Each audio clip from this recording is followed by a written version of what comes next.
You're listening to Whoa! Potluck.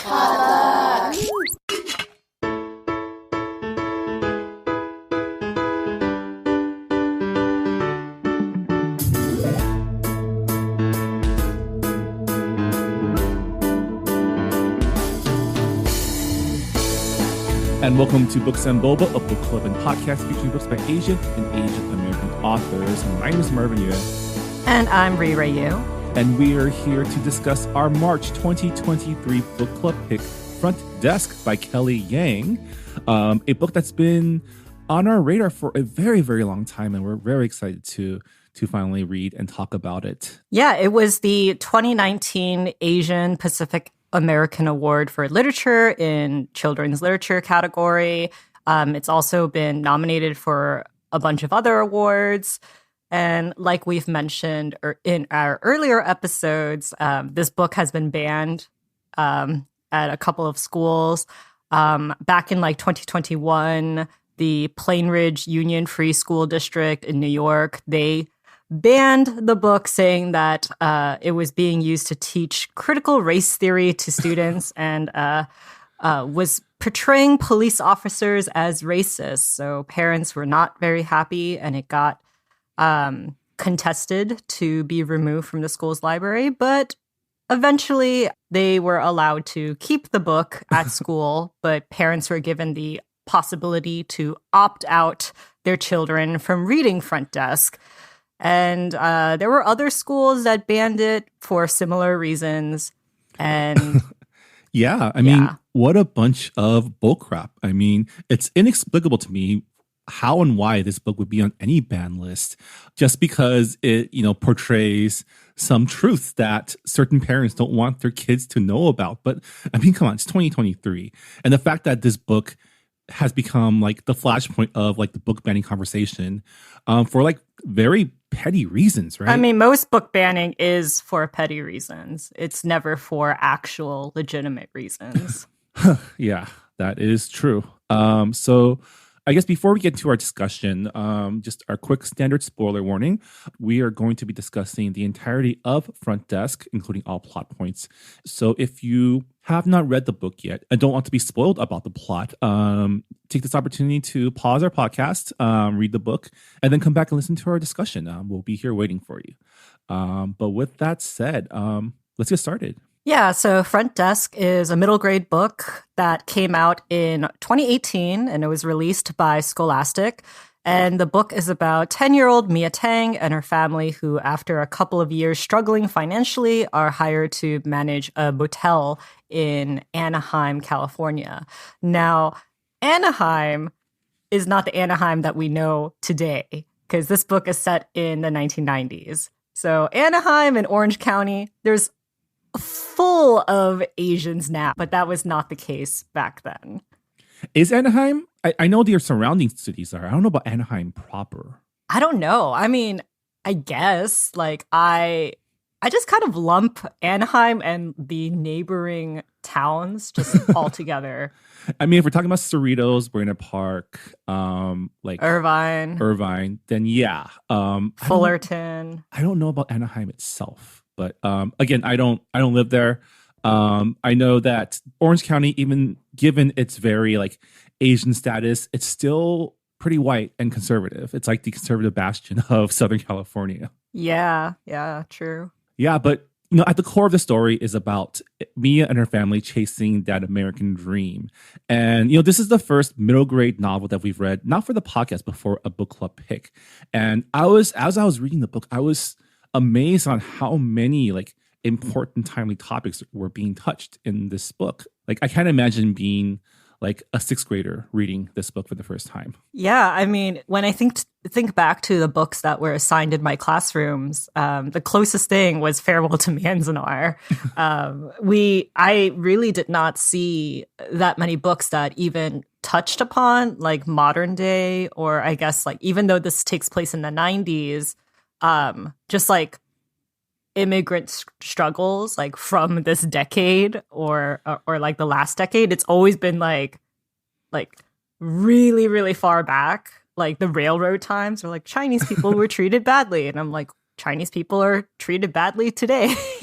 Yeah, and for me, like reading books like Farewell to Manzanar and like Raising the Sun and the books that touch on civil rights and minorities, those weren't really assigned to us until high school. And even then, a lot of our experience reading about poverty and economic oppression come from reading stories about poor white people, like reading Steinbeck and authors like that. Yeah, I didn't really get a lot of the Asian immigrant experience growing up. And I know that was like a big motivation for Kelly Yang. She said in an interview, I don't know what publication it was, but she said that she wanted to write a book where she could talk about her childhood experiences and her financial struggles and be able to tell that to her kids without making it super depressing, but also like not sugarcoating it. And I think she did a really good job in this book. Mean, one of the things that I love the most is the entire book is told through Mia Tang's perspective. And it was fun to see the immigrant struggle seen through the eyes of a child, especially one that's as positive and like go-getting as Mia Tang. Like she acknowledged that their situation was not the best, but she was making the most of it and having a great time, at least, or at least trying to. She still has to deal with things like bullying and feeling shame for not being well off. But the positive voice of Mia Tang really, like, it was probably one of the best parts of this novel for me. Yeah, Mia is such an optimistic and feisty character. Actually, a lot of Front Desk is based on Kelly Yang's own experience. Like I said, she wrote this book for her kids and to talk about her childhood. And her parents actually did manage a hotel. She did struggle with poverty. And I remember, like, in an interview, she said that she actually did put a banana peel on her head to like see what she would look like with blonde hair. Yeah. And so there's like a lot of small moments in this book that is actually rooted in her real life experiences. And you could really tell that it comes from like a very like painful, poignant moment in history in her childhood. Because I feel like we all have that growing up, like we have like those very singular moments where we're like, yeah, I mean, that scene was pretty, like, it was pretty heartbreaking to see a child think that way because of the environment that they're in. But can you imagine what this book would have been like if it was told through the perspective of like the mom? Like then you would have your like sad times immigrant story, right? Yeah, an important distinction that we have to make is that Mia, our protagonist, she emigrated to the States around like 2 years ago. So it's only been like a very short amount of time where she had to learn English. That's very different from a lot of Asian American experiences where people either were born and raised here or came much later in their life for their education. So this is a very different type of immigrant experience. Yeah, I mean, these are what I guess we would call these days 1.5 generation immigrants who came to America when they've already kind of established their personalities and made connections in their homeland. I mean, this is very similar to how you came to America, right, Rira? I would call myself generation 1.75 because I came when I was 3 years old. So I attended like preschool. So I attended school at the same time as most American kids. And also, I don't have any memories of me living in Korea. Whereas Mia, she has memories of not playing, because she does mention in this book that Chinese kids don't play. They have so much stuff to do after school. But she has memories of hanging out with her cousins and just like how her neighborhood was. She has like a lot of fond memories of China. And I would say like she does have a very like rose tinted glasses on when it comes to looking back on her time in China. But I think that is like very natural for people who come here. Yeah, I mean, I think that's also part of her being like still a child, right? Still someone who sees the world as a place of opportunity, sees her parents as people who, know what they're doing and knows what's best. And I think it did remind me of my own family where when I was growing up, I never felt really the poverty. Even though for a while we were, according to my dad, we were struggling for a few years. But, as a child, I didn't really feel it. It was just, it was just how we lived. Right. And hearing my dad talk about it now that we're adults and like he's explained to me all the struggle that we actually were going through, it's like it really puts into perspective how much sacrifice it takes for people like me as parents to even scrape together like a place to stay, right? Because one of the reasons why they take this motel job, even though the terms were horrendous, is because it comes with a place for them to stay that they can also work at, and that for them, like it means providing me a place to sleep and like a home, like a stable home for her to go to school. And I'm sure for them, like that's a lot of the reason why they decided to take that job. Yeah, and what I really liked about Mia's character is that she knows the struggles that her parents are going through, but at the same time, like she, doesn't resent like being poor. She actually does like a lot to help out her parents. I mean, this book is called Front Desks. She runs the front desk, and she does it because she knows that her parents like don't really have that much time to clean all of the rooms in the motel. And she's like, this is something that I can do. Like it comes very naturally to her. And she like solves a lot of like problems at the motel. And I'm like, I can't imagine like myself as I was trying to like picture what I was like when I was 10 years old. And of course, like I was a lot more mature than a lot of other kids because, my mom didn't speak English. So I had to do a lot of like very much I was like parentified. But it's very different because Mia is still allowed to be a kid. And she kind of sees it as like this, not an adventure, but like just a chance to, help out and to grow and be independent. And that's what made this book not depressing, despite all of the hardships that she goes through, because there's a lot of hardships that happened. I was really surprised by how much Kelly was able to cram into this book, like all of these different immigrant experiences, because in the book, her parents do like provide shelter for Chinese immigrants who, need a place to stay for the night. And I was like, that's a very clever way to show the range of experiences that Chinese immigrants go through. Yeah, especially because, people who've worked in Asian and Asian American media for any amount of time are very familiar with like the modern minority myth, which is the idea that Asians are just really good at immigrating and are successful at it. And this story takes place in the 90s. And the history of Asian Americans in Asian America is the history of migration and migration patterns. And those coming from China and Asia in this time period is very different. Like they weren't coming for the high skilled jobs that the immigrants that came in the 70s and 80s did.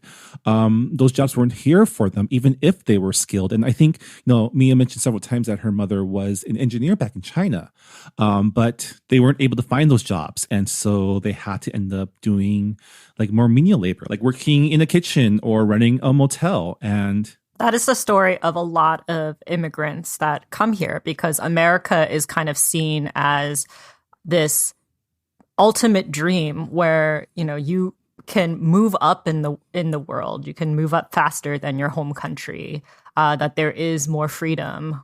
And of course, freedom means different things to other people.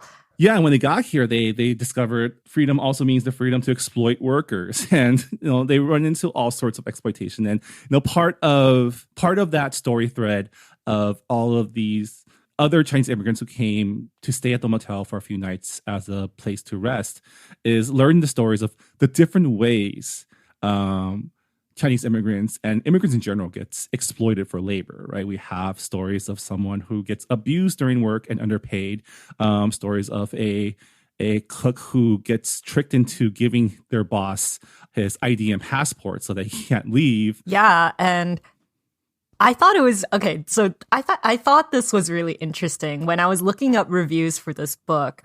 I forgot who reviewed it, but they said it was really ironic that for a book that's supposed to show positive representation for Chinese immigrants, there were a lot of quote unquote bad Chinese people in this book, like Mr. Yao. And it's like, it really, it's like if you wanted to go against the stereotype of Asian Americans being greedy, then like why did you include a Mr. Yao? And I was like, okay, well, I think a lot of people who are outside of the immigrant community don't understand that we do exploit each other. We do see each other as competition, and we do buy into white supremacy because that is a way to move up in America. So I thought it was a very realistic portrayal of exploitation. I mean, let's talk about Mr. Yao, who is probably the closest thing this book has to a villain, right? And he's a straight up villain. Yeah, there's no redemption for him at all.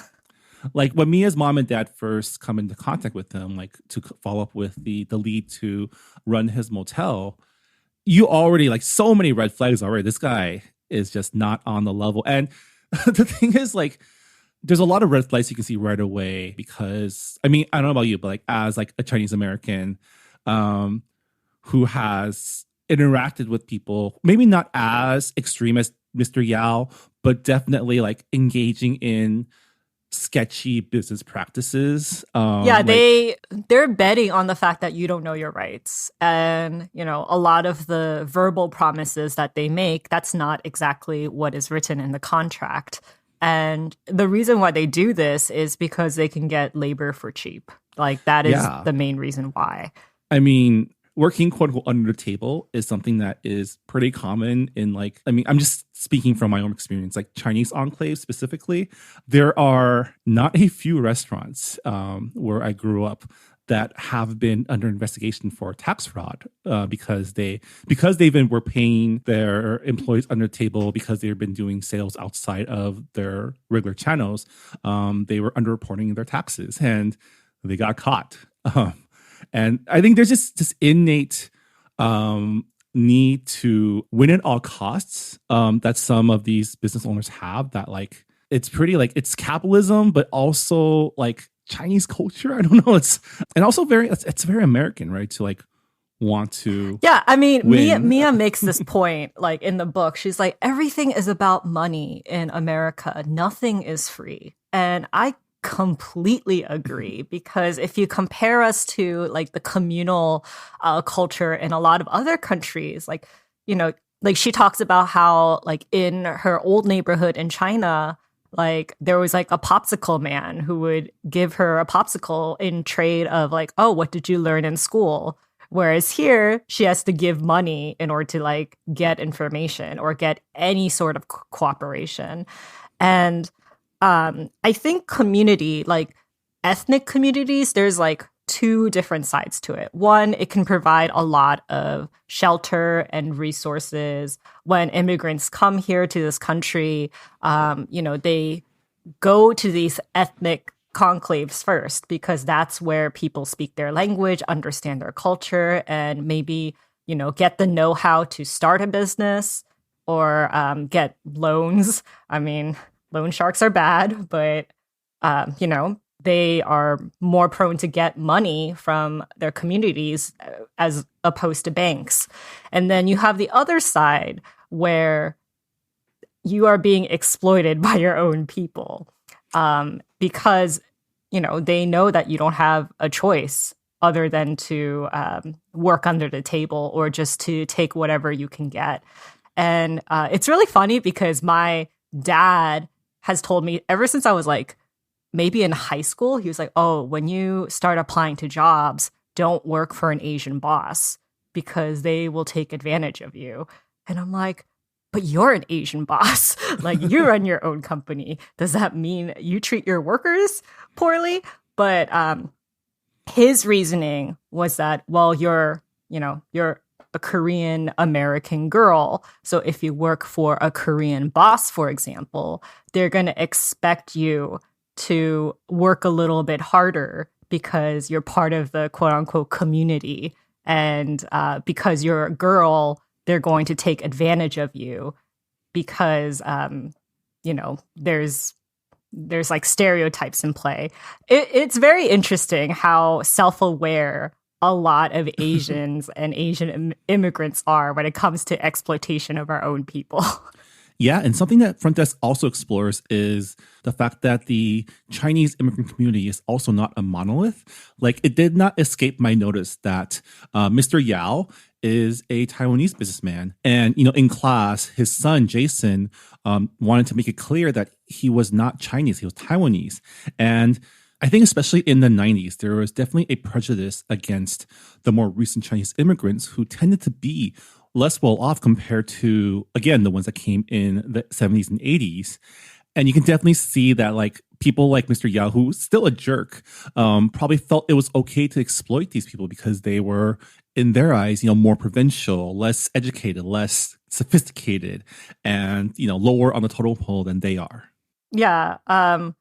And there's a scene where Mia is playing the piano and Jason observes her and he says, "Wow, where did you learn how to play piano? Aren't you poor?" And she gets really angry. She's like, poor people can do things too. Poor people can want things. And that is, like, I feel like that is the stereotype that a lot of richer immigrants may think of. They're like, oh, you're from the mainland, like during this time when China wasn't as developed. It's like, oh, so you're poor. So you're used to being poor. We can exploit you. You should just bow down to us because you're at the bottom of the You should be glad rung. that I'm even giving you money to work for me. Yeah. Yeah. And, speaking of Jason, I know he has like Oh my a God, mini redemption, but like... what a jerk. Oh my gosh. Like, I know he's a kid. I'm just like, kids change. Like, I've definitely changed growing up, but it was very hard for me to have any like empathy for him. But especially when he got all petty for like being turned down, when he like tried to force his feelings on the Mia, I was like, oh, bro, that's not how you do it, man. This is Plus, why like, you're in you sixth teach grade. your kids consent. Yeah. I mean, he's not in 6th grade, though. They're like in 4th grade. Are they? And then the 6th graders are like the bullies. Oh, right. That's A lot of the classroom scenes really made me laugh because, Jason and Mia are the only Asian kids in their class. And they're constantly lumped together. They're like, oh, why don't you get married? Because you guys are like both Asian. And there's a scene where they are learning about China's first dynasty.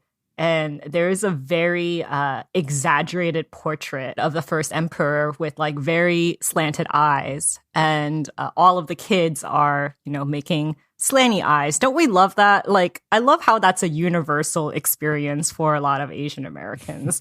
But just the way how kids can be so mean in class just because you're different or you come from a different place than they do. Yeah.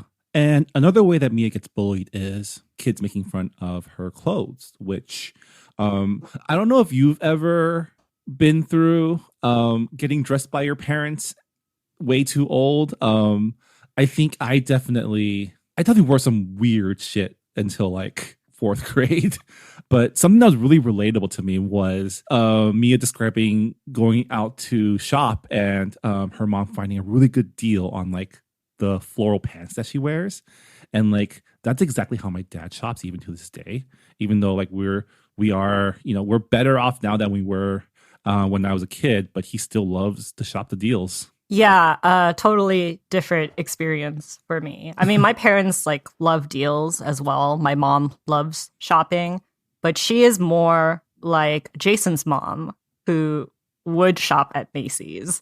That wasn't always the case, but yeah, it's not an experience that I could really relate to. I never got bullied for my clothes. In fact, that was probably the only thing that a lot of kids liked about me, because my parents did spend a good amount of money on clothes because, they were like, you need to wear nice things in order for people to know that you come from a nice family, and therefore you like deserve respect. And my mom would always like yell at me because I would choose to wear like the same outfit regularly. And she's like, you have so many clothes. Like, why? It's like, why do you keep wearing like the same ugly thing? And now she's thrilled because I'm back to wearing more feminine clothes and she could just dress me however she wants. It's very interesting. Every single time I like go down, she has like a boatload of clothes because that is what she does. That's how she expresses her love. So my experience aligns more with Jason's experience, as much as that hurts me. Oh, no. It's just like, oh no, I'm more like Jason in terms of my childhood.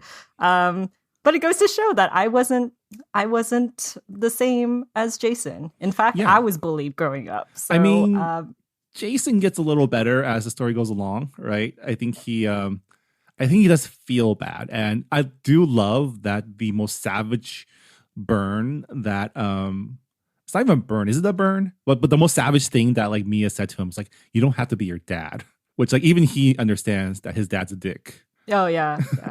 I mean, this is kind of going on a tangent, but one of the meanest things that Jason did to Mia was steal her green sparkly pencil that her dad got her. And the context for this pencil is Mia and her mom fights because Mia's mom says you need to focus on math because you will never be as good at English as the white kids who, were born and raised here. And she says, you're a bicycle. The other kids are cars. And after this scene, her dad takes her to, this shop that has very expensive stationery and pens. And she gets this pencil from her dad, and it's like $5.99, very expensive for them. And he says, you're not a bike. So he's encouraging her, hey, if you love writing, then keep writing. And Jason steals this fucking pencil. And I was like, I'm about to rip this boy in half. How dare he? And then and he has the audacity to lie to the teacher. Okay, and the teacher does the whole like King Solomon test for the pencil, which is like what? The second she was like, there's only one thing left to do. We're gonna have to break the pencil in half. And I was like, no. Teacher kind of sucked. She obviously is not a good teacher because anyone can see through Jason's bullshit. Like it wasn't even like obviously she's the distressed one. And it's just like, not to have gender like stereotypes, but it's a green, sparkly, mechanical pencil. How many times have you seen like boys have those?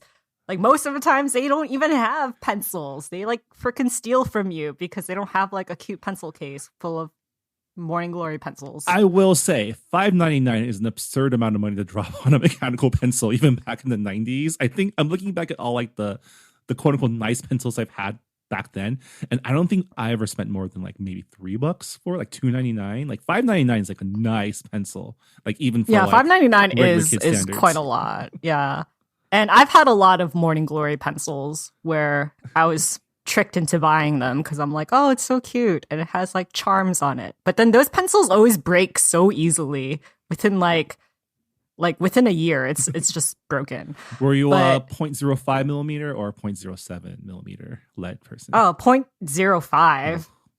It's just too fine for me. I like a little bit more thickness. Also, my handwriting sucks, so having the thicker lead does help a little bit too. Yeah, but that teacher, let's talk about the teacher because I mean, I don't really have many thoughts about the teacher besides the fact that she was kind of a bad teacher. I mean, even in the way that she treated Jason, especially me in the class, like you can tell that she was probably trying her best to like treat them in a colorblind way, but that's really not how you should be like approaching like even having like diverse kids in your class, you know? One of the things that happens in this book is, Mia writes a short story because that's like a class assignment that she gets. And she's like, oh my God, like, I think I wrote a pretty good story.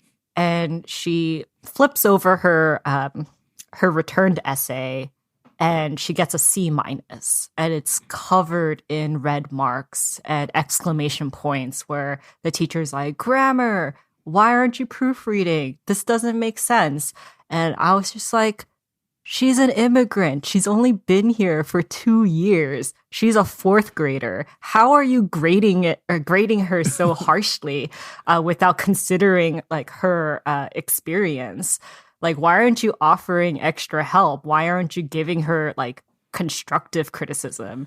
Just from reading the classroom scenes, I'm like, okay, wow, there is like no accommodation at all for people who are not native English speakers. And it reminded me of a lot of my experience and a lot of other immigrant experiences where they first come into this country. And if you don't speak or write perfect English, you're immediately considered like second-class citizens, or you're stupid.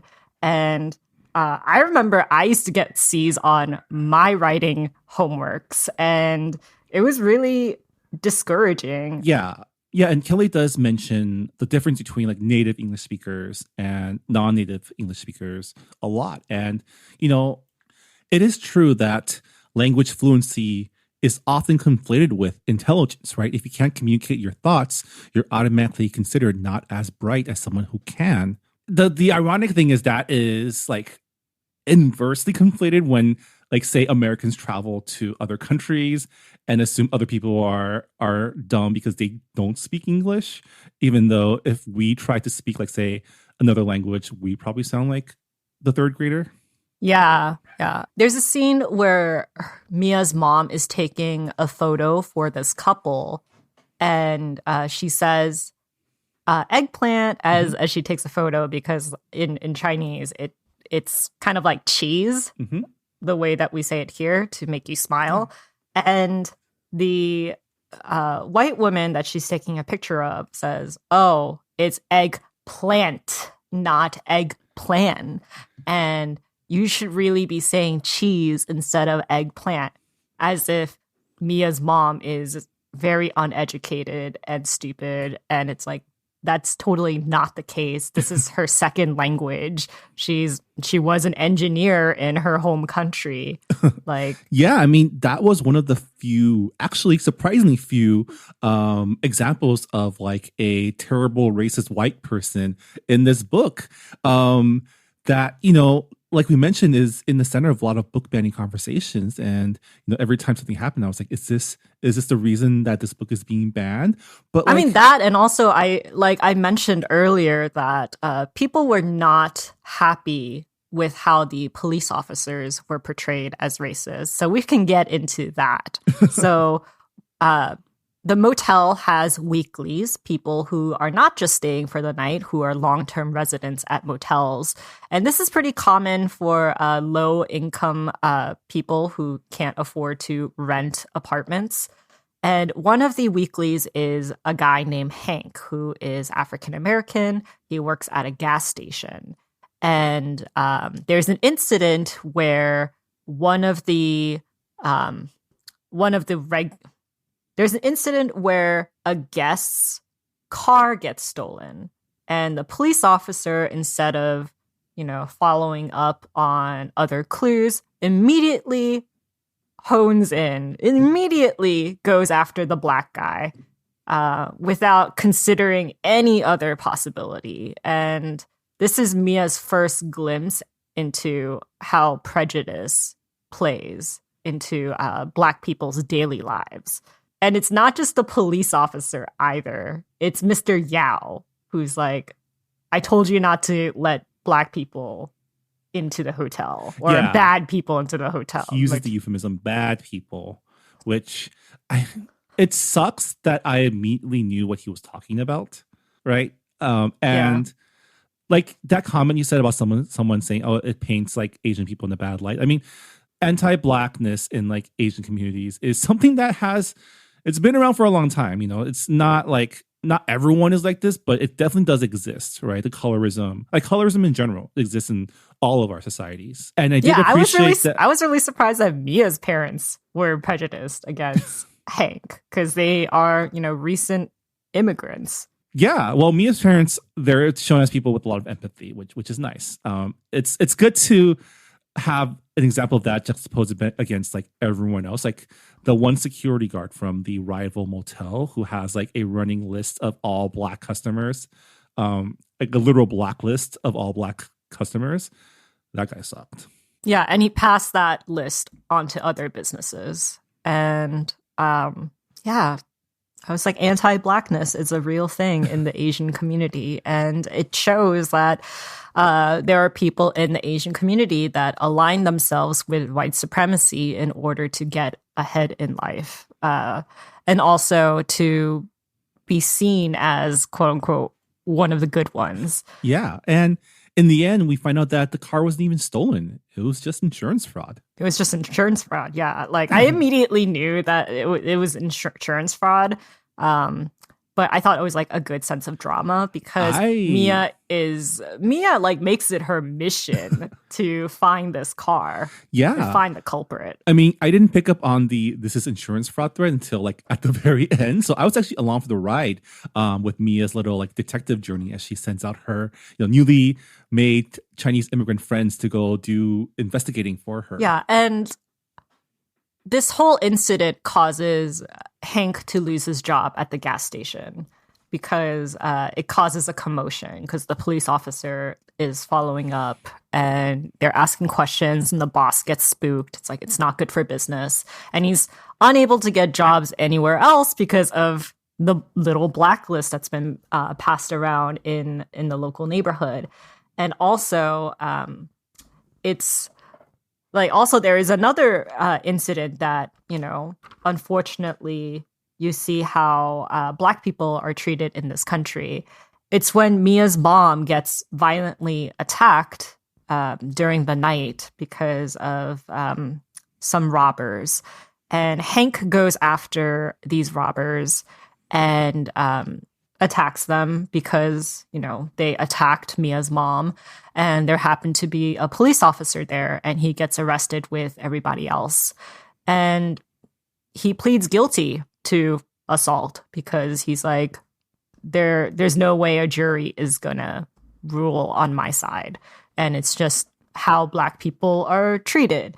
And Mia is like, that's not fair. That's not okay. And she learns like why reference letters are important and why Hank will never get a reference letter because he has now a criminal record. And I thought it was like a very important point in the book because I wonder how many kids do have these difficult conversations with Black people on a daily basis. I'm pretty sure they don't, considering a lot of the book banning stuff that happened around this book. Yeah, I thought Kelly Yang did a really good job with showing anti-Blackness in the Asian community through Hank. Yeah, maybe a little too well because, discussions of themes like this is probably why this book is on all those ban lists, even though, they're very necessary conversations and a very accessible way to talk about these difficult topics with kids. It sucks that parents are afraid of like their children learning about the effects of not just like prejudice, but also like learning about injustice, learning about poverty, learning about like just how marginalized people survive. And this actually leads to the book exploring about how marginalized people deal with healthcare, right? Because after being attacked at the motel, Mia's mom sustains a head injury and has to go to the hospital, to the ER. And this is where Mia, learning all sorts of life lessons this night, discovers the inequality of the American healthcare system.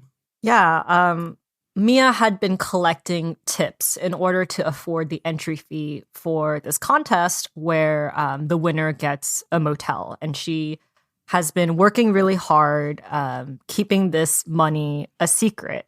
But when her mother gets injured and her parents are worried about going to the ER because of cost, Mia's like, I have money. I'm willing to, give up this essay contest I really want to participate in so that my mom gets to see a real doctor. And when they go, thankfully her mom is okay. She just has a concussion. Nothing is broken. But when they get the bill is $5,000. And they're like, we don't have insurance.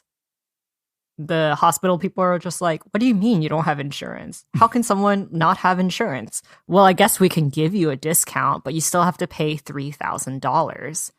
And this is where you see how there is so much prejudice in our healthcare system, because the supervisor who is, looking at the bill and telling them there's nothing he can do, he mutters like, oh, I bet you're not even a citizen of this country. Like, he kind of sees them as a waste of resources.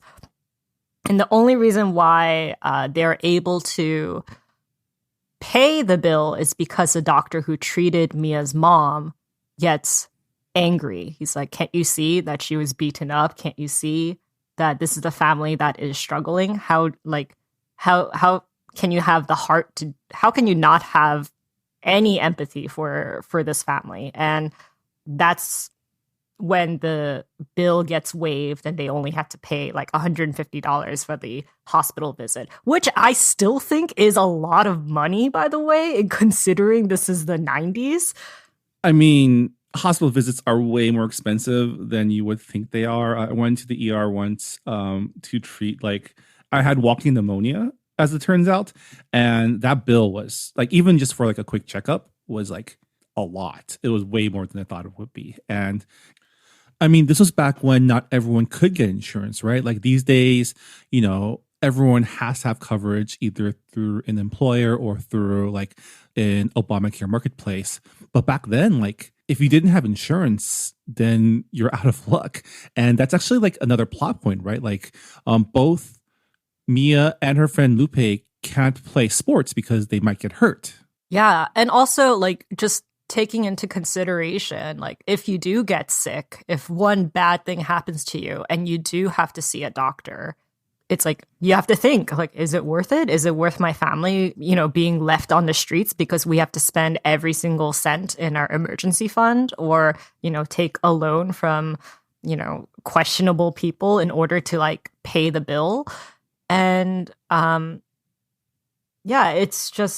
it's another moment where young readers can see, oh, this is the hardship and prejudice a lot of poor people face in this country.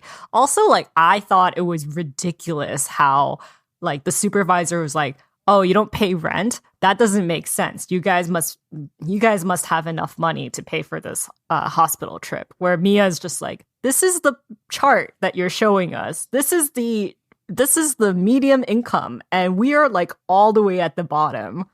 Even if we paid rent, there was just no way we would be able to pay for this hospital visit. Yeah, but thanks to that doctor, they're able to get out of it, which, that's really nice. I'm trying to think about how that works on the back end in accounting. Do they have a special allowance for special cases? Probably. Or does this get written off somewhere? Or does the doctor end up, paying for their health care?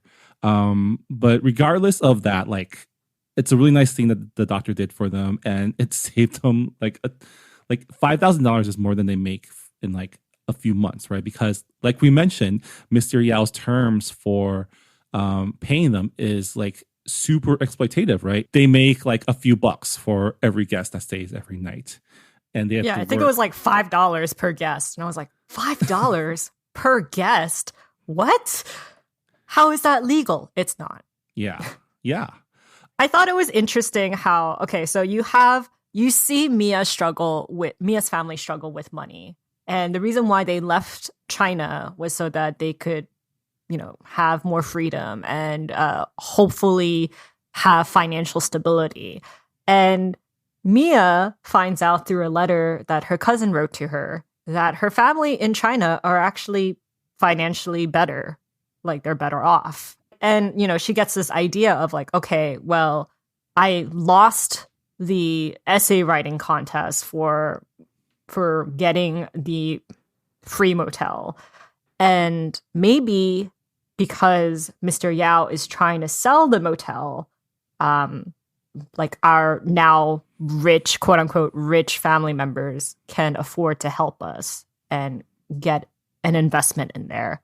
And I thought this was an experience that a lot of Chinese Americans may face, because it really was a gamble when a lot of like Chinese Americans immigrated. Well, that's something that Kelly wrote in her afterword, right? Is like her family, along with a lot of others, left China when the economics were really bad and made a bet that their life would be better in America.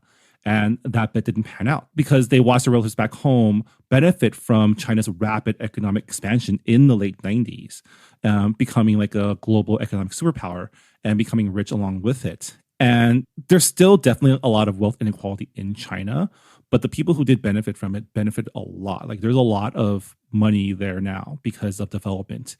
And I'm sure that definitely like that takes a toll also on the people who left, right? Because they realize that like if they had only stayed, they would have been way better off than they are now. But at the same time, like we see this in other immigrant stories, they can't really admit that they made the wrong choice, right? Because everyone back home thinks they're doing well because that's the front that they give. And I love that how that was portrayed through the reluctance of Mia's mom to call her sister for a favor because she doesn't want to admit to them that like they're struggling. It was really heartbreaking to read how Mia's mom had to put this front in order to, feel like she was worth something. And it just made it even worse when, she pretty much begged her sister, like, we need this money because we don't know what our future's going to hold. Like, we don't know if the new owner of the motel is going to kick us out or keep us, or if we're going to be able to stay at the motel in terms of like residency. And her sister's like, well, I can't give you the money because we're saving it for a Beijing apartment for our son. And mind you, Mia's cousin, their son, is like 10 years old. So whereas like Mia's family needs the money right now, they're unwilling to give it. And what ends up happening is that Mia has this genius idea of finding investors in her community. So she reaches out to all of the immigrants who stayed at the motel. She reaches out to the local businesses around the area. She mails out letters to the people who lost the essay writing contest that she participated in. And it just goes to show, like, these strangers are showing more kindness than what her family had shown.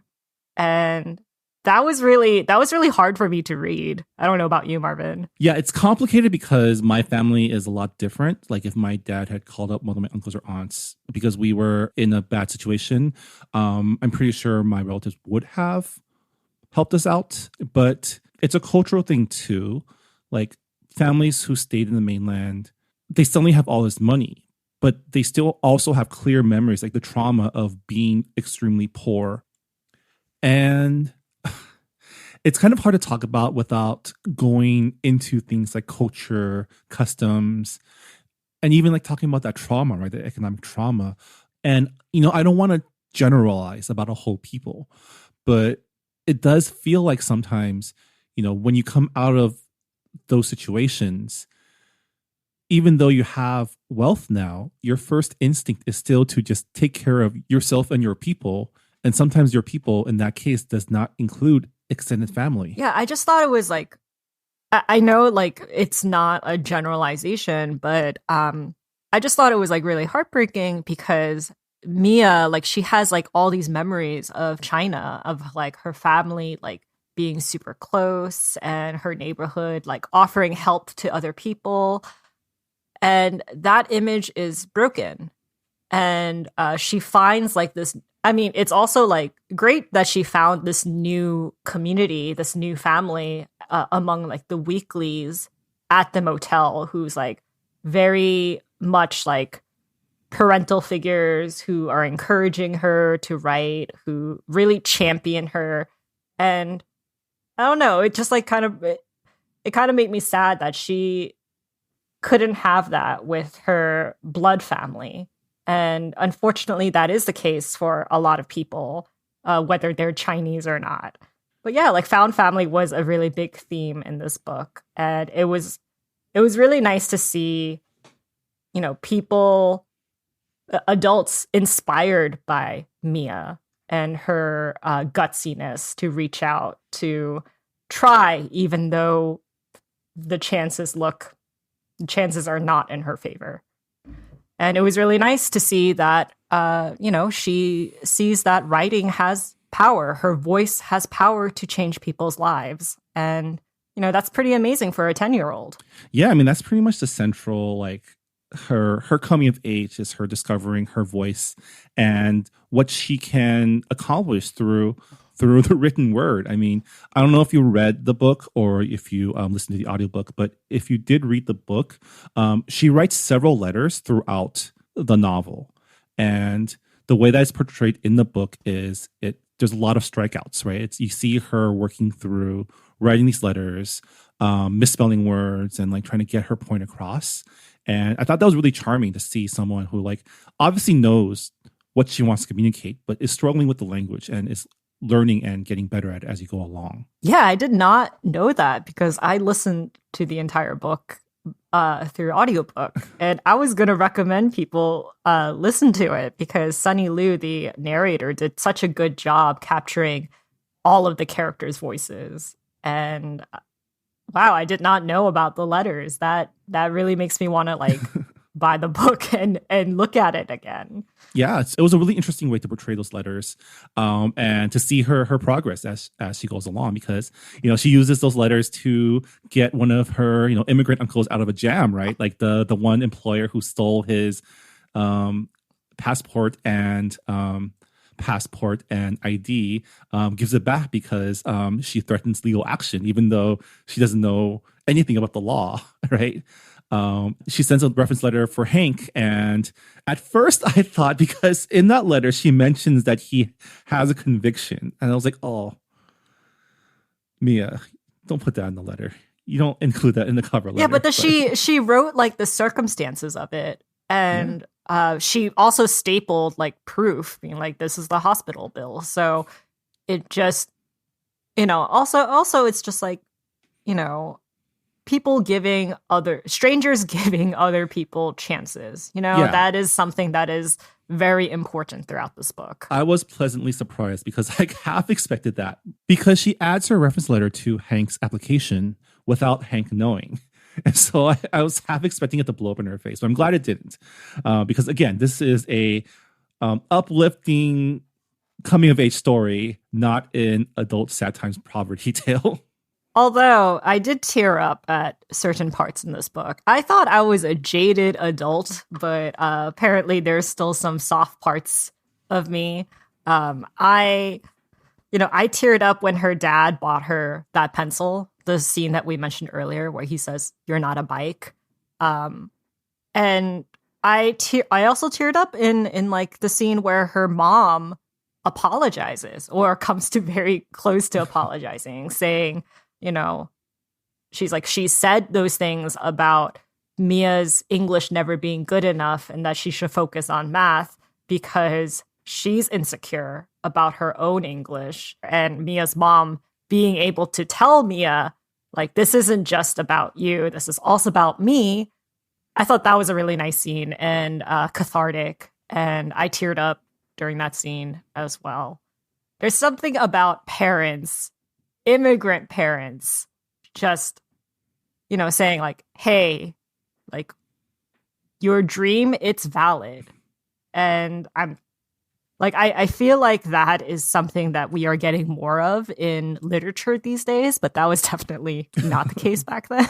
Yeah. So to see that represented in the book, that was really heartwarming. Yeah, those moments with Mia and her parents, the heartfelt ones, were really nice. You know, it's good to have those moments in between the parts where her mom just doesn't know what to do with this precocious child who like has all these dreams and wants to be all these things, and she just can't keep up because she's trying to like keep a roof over their heads. Um, I also really like that we didn't even talk about the friendship between Mia and Lupe, who becomes essentially like her best friend in school, and who is the daughter of the cable repairman. And I love that they very quickly like tear down the facades with each other because they both lie to each other about having dogs in the big house before like discovering what each other's parents does. And I also love that they're united in their hatred of Mr. Yao and Jason.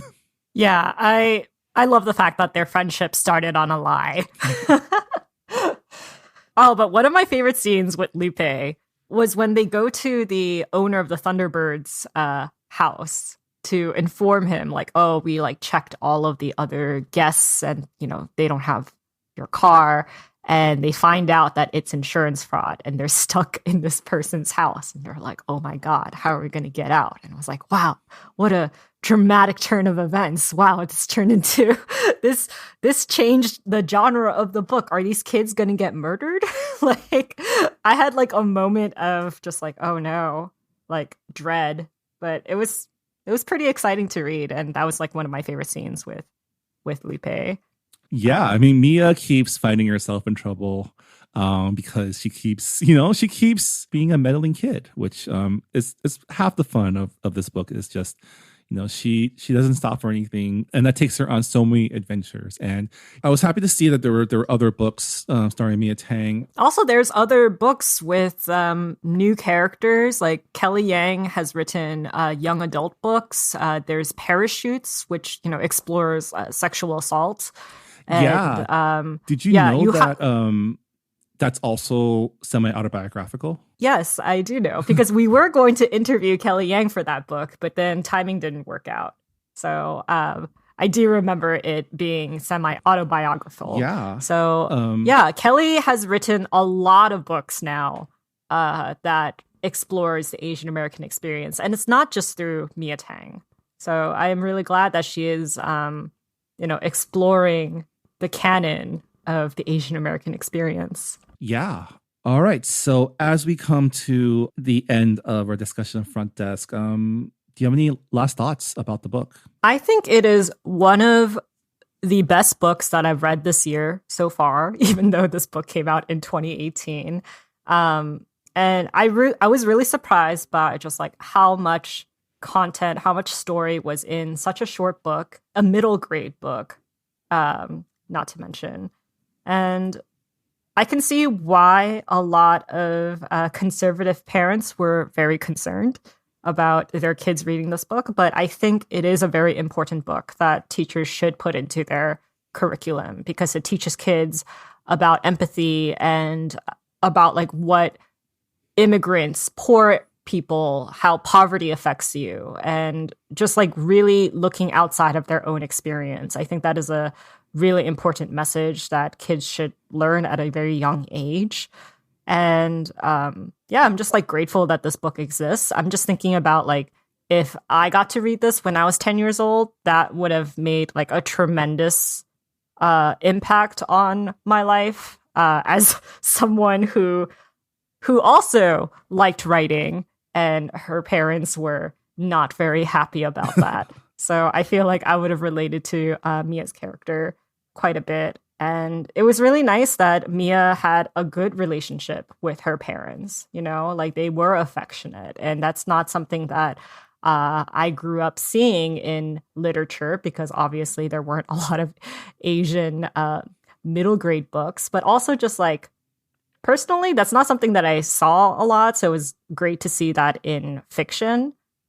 So I really liked Front Desk, and I recommend people to give it to their kids. Yeah. I really enjoyed reading this book as well. The character of Mia is just such a refreshing character, so positive, so optimistic, even when she's living in like less than ideal circumstances.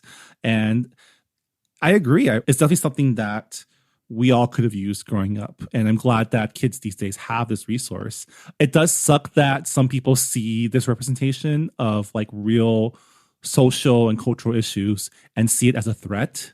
But the fact that this book is like a flashpoint says a lot about how well Kelly portrays and writes about these issues. And it's something that I have definitely given this book to my nephews and nieces, and I'll probably continue to do so as the younger ones get into reading age. So thank you to Kelly Yang for writing such a great book and such a great series. And, we hope you keep doing it for as long as you can. Yeah, we have a comment from Goodreads from our book club member, Danielle. And she said that she read the first 2 books. And this is a great reminder that she needs to read book 3 and 4. She said it was very approachable as it's both written from a 10-year-old's perspective and it's semi-autobiographical from Kelly Yang's own experiences.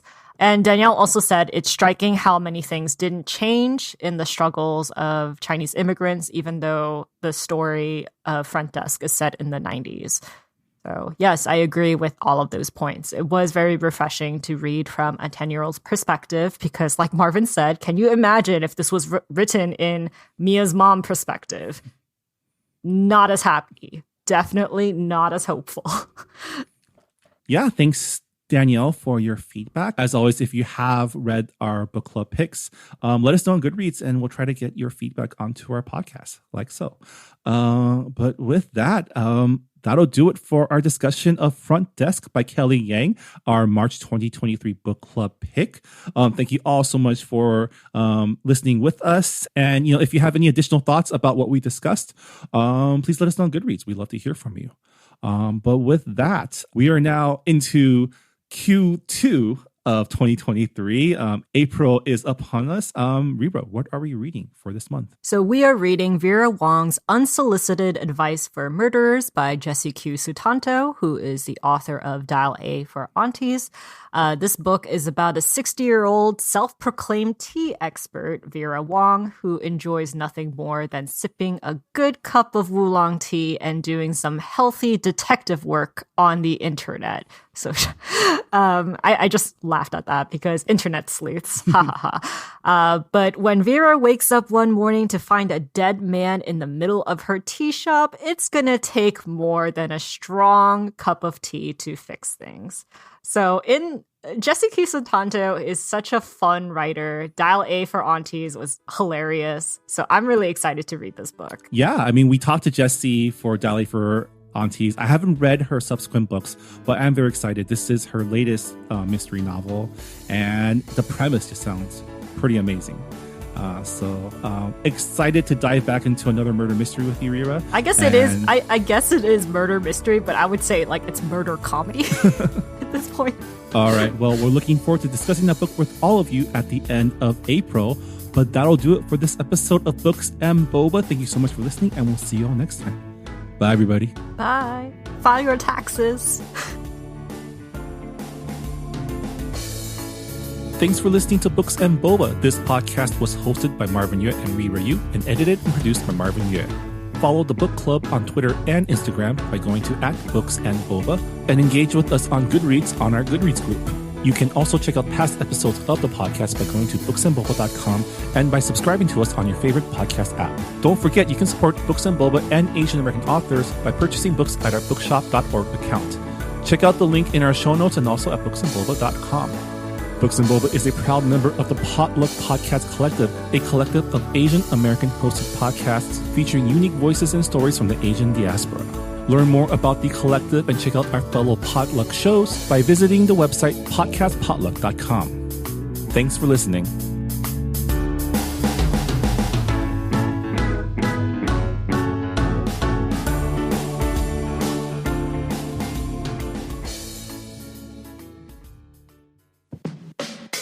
Hey, I'm Phil Yu, and you may know me from a blog called Angry Asian Man. And I'm Jeff Yang, author, journalist, and celebrity dad. We host a podcast called They Call Us Bruce, an unfiltered conversation about what's happening in Asian America. Each week or so, we host a discussion about some of the most vital and interesting topics in our pop culture and our community, bringing in guests who are shaping and informing this thing called Asian America from Hollywood to D.C. and beyond. We got media, entertainment, food, family, politics, representation. The good, the bad, the WTF of it all. So check us out wherever you get your podcasts or at theycallusbruce.com. Peace. Peace.